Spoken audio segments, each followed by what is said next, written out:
আমিরুল যে বিল্ডিংটা কিলিং করো কত রিয়াল দেয়? এই 250 টাকা। মাত্র 250 টাকা? এটা হচ্ছে তুমি বড়দের। তুমি দেশে থেকে নয়ছো কয় লাখ টাকা দিয়া? এ ভাই এখন ঘটনা হচ্ছে কি কোনো কাজ কাম কাজ কাম নাই, এখন আমার খুব টাকা বাড়ি বাড়িতে খুব টাকা। 2 টাকাও যদি পায় তাহলে উপকার হয়। এই উপকার হয়। ভিক্ষা করি। আচ্ছা, আর তবে বলো দেখিস দেখো না বাইন চোদের বাচ্চারা 1 মণ 1.5 মণ ওজন হয়। অত গালি তো দেও, জ্বালায়া মনের দুঃখে তো গালি দাও। হ্যাঁ, গালি তো দিচ্ছ মনের দুঃখে না? অতএব হাম্মাম যায় দেখো এই হিন্দির বাচ্চারা সাবান খুলে খুলে কাজটা করে তো দেখো ছাত্র।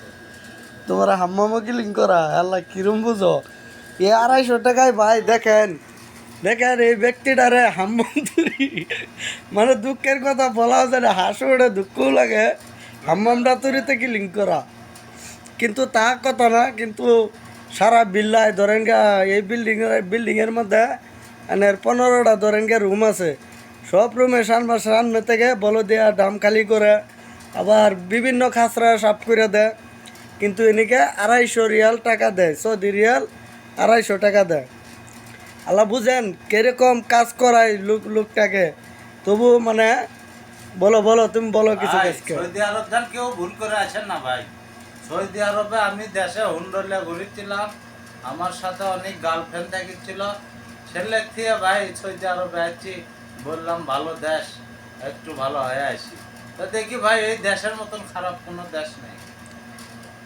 আম্মাম কিলিং করা লাগে, কাঁচরা ফেলে থই, ড্রেন জাম মারা যায়, এগুলো সব কিলিং করা লাগে ভাই। এর সমান আর দুঃখ নাই। ভাই 15টা রুমের মধ্যে ধরেন গিয়া 15টা ডারাম আছে। 15টা ডারাম এই বাইডা একা সব ডারাম খালি করে, বুঝছেন? কিন্তু তাকে যে 250 টাকা দেয় মাস শেষে, মাত্র 250 টাকা দেয়। তবে এই 250 টাকা 2 মাস 3 মাস পরে পরে আসে, বুঝছেন? 2 মাস 3 মাস পরে পরে টাকাটা আসে, পরে ব্যক্তিরা টাকাটা পায়। আল্লাহ বুঝেন সৌদি আরব কত ভয়ঙ্কর হয়েছে এখন। আগের সৌদি আরব নাই ভাই, আগের সৌদি আরবটা নাই এখন। আগে যে সৌদি আরবটা ছিল এখন ওই সৌদি আরবটা নাই।